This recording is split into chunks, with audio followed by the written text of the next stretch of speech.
Hello everyone, welcome back to my channel. আজকে class 7-এর যে বিষয়টা নিয়ে আলোচনা করব সেটা হচ্ছে পরাগযোগ।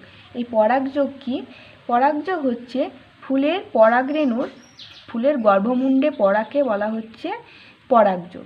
অর্থাৎ ফুলের পরাগরেণু পরাগধানীতে থাকে পরাগরেণু, সেই পরাগরেণু কোথায় পড়বে? গর্ভমুণ্ডে যদি পড়ে তখন সে যে প্রক্রিয়াটা সেটা এই স্থানান্তর প্রক্রিয়াটাকে বলা হচ্ছে পরাগযোগ বা পলিনেশন। ঠিক আছে, তাহলে পরাগযোগ কি? ফুলের পরাগধানী থেকে, পরাগধানী কোথায় থাকে? ফুলের যে পুংস্তবক তারই একটা অংশ হচ্ছে পরাগধানী, পুংস্তবকের অংশ হচ্ছে পরাগধানী এবং পরাগধানীর মধ্যে কি থাকে? পরাগরেণু। তাহলে ফুলের পরাগধানী থেকে পরাগরেণু একই ফুলের বা একই গাছের অন্য ফুলের বা একই প্রজাতির অন্য গাছের ফুলের গর্ভমুণ্ডে অর্থাৎ স্ত্রী স্তবকের একটা অংশ গর্ভমুণ্ডে স্থানান্তরকে বলা হচ্ছে পরাগযোগ। পরাগরেণু পড়ছে গর্ভমুণ্ডে। পরাগরেণু কোথায় পড়ছে? গর্ভমুণ্ডে, তাই তো? গর্ভমুণ্ডে পরাগরেণু পড়ছে, এই যে স্থানান্তর হচ্ছে সেটাকে বলছে পরাগযোগ। এটা কিভাবে হতে পারে? দেখো, একটা ফুল নিয়ে, ধরো একটা ফুল, আমি একটা ফুল আঁকছি, ধরো এটা একটা ফুল, এগুলো হচ্ছে পরাগধানী আর এটা হচ্ছে গর্ভমুণ্ড। ঠিক আছে, এগুলো হচ্ছে পরাগধানী, এটা গর্ভমুণ্ড।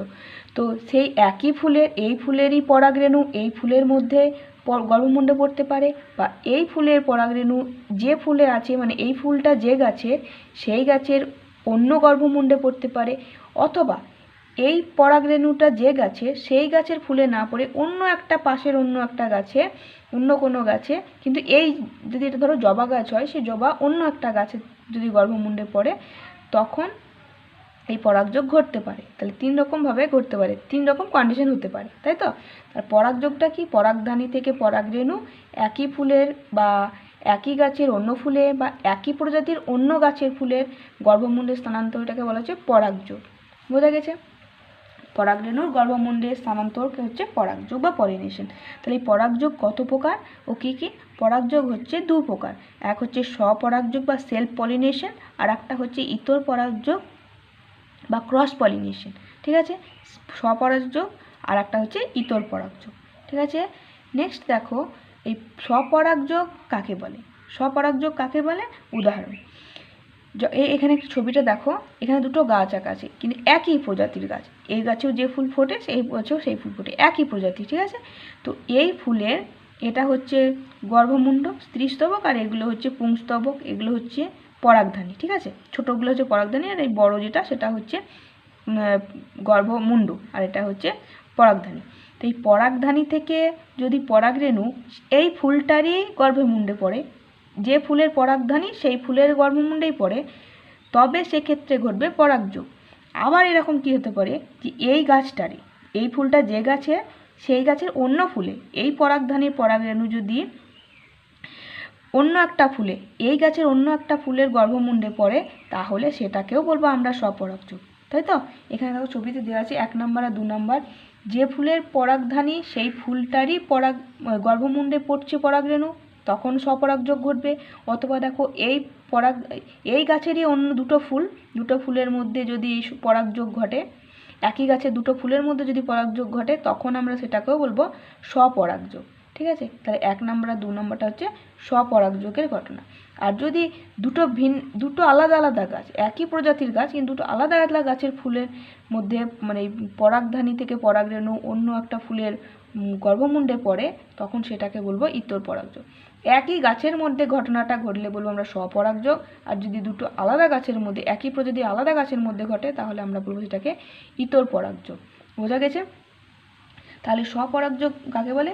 যখন কোনো ফুলের পরাগরেণু সেই ফুলের বা সেই গাছের অন্য ফুলে, সেই ফুলের বা সেই গাছের অন্য ফুলের গর্ভমুণ্ডের ওপর পতিত হয়, তখন তাকে বলা হচ্ছে স্বপরাগযোগ।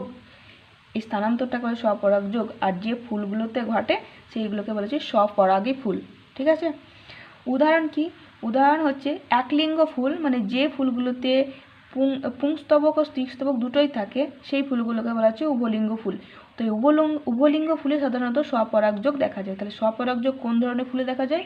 উভলিঙ্গ ফুল। উভলিঙ্গ ফুল মানে হচ্ছে যে ফুলে পুংস্তবকও থাকবে, স্ত্রীস্তবকও থাকবে। ঠিক আছে, সেই রকম কিছু ফুলের উদাহরণ যেগুলোতে স্বপরাগযোগ ঘটে, যেমন সিম, টমাটো, সন্ধ্যামালতী, এগুলোতে স্বপরাগযোগ ঘটে বা এই ফুলগুলোকে বলা হয় স্বপরাগী ফুল। ঠিক আছে, নেক্সট দেখো কি আছে, ইতর পরাগযোগ কাকে বলে? উদাহরণ দাও। ইতর পরাগযোগ হচ্ছে যখন একই প্রজাতির দুটো ভিন্ন ফুলের মধ্যে পড়বে। যখন কোনো ফুলের পরাগরেণু একই প্রজাতির অন্য কোনো গাছের ফুলের গর্ভমুণ্ডে পতিত হয় তখন তাকে ইতর পরাগযোগ বলে। আলাদা আলাদা দুটো যখন গাছের ফুলের মধ্যে পরাগযোগ ঘটবে তখন সেটাকে বলবো আমরা ইতর পরাগযোগ। আর একই ফুলের গাছের মধ্যে যখন পরাগযোগ ঘটবে তখন আমরা বলবো সেটাকে স্বপরাগযোগ। তাই তো? তো সেই রকমই কিছু ফুলের উদাহরণ হচ্ছে তাল, পেঁপে, এগুলো এই সব উদ্ভিদের ফুলের ক্ষেত্রে কি হয়? ইতর পরাগযোগ ঘটে। তো ইতর পরাগযোগ বা ইতর পরাগযোগ মানে ইতর পরাগযোগী ফুলের উদাহরণ হচ্ছে তাল, পেঁপে, এইসব। ঠিক আছে, নেক্সট আছে, কোন গাছের ফুলে একই সঙ্গে পুংকেশর ও গর্ভকেশর থাকে? ওই যে উভলিঙ্গ ফুল যেটা বললাম সেটাই। সূর্যমুখী, জবা, সরিষা, রজনীগন্ধা এসব গাছের ফুলে একই সঙ্গে একটা ফুলেই পুংকেশর থাকবে, গর্ভকেশরও থাকবে। সেই ফুলগুলো হচ্ছে উভলিঙ্গ ফুল আর তাদের উদাহরণ হচ্ছে এইগুলো। তো আজকে এতটুকুই, দেখা হবে নেক্সট ক্লাসে। ততক্ষণের জন্য তোমরা ভালো থেকো, সুস্থ থেকো। Thanks for watching.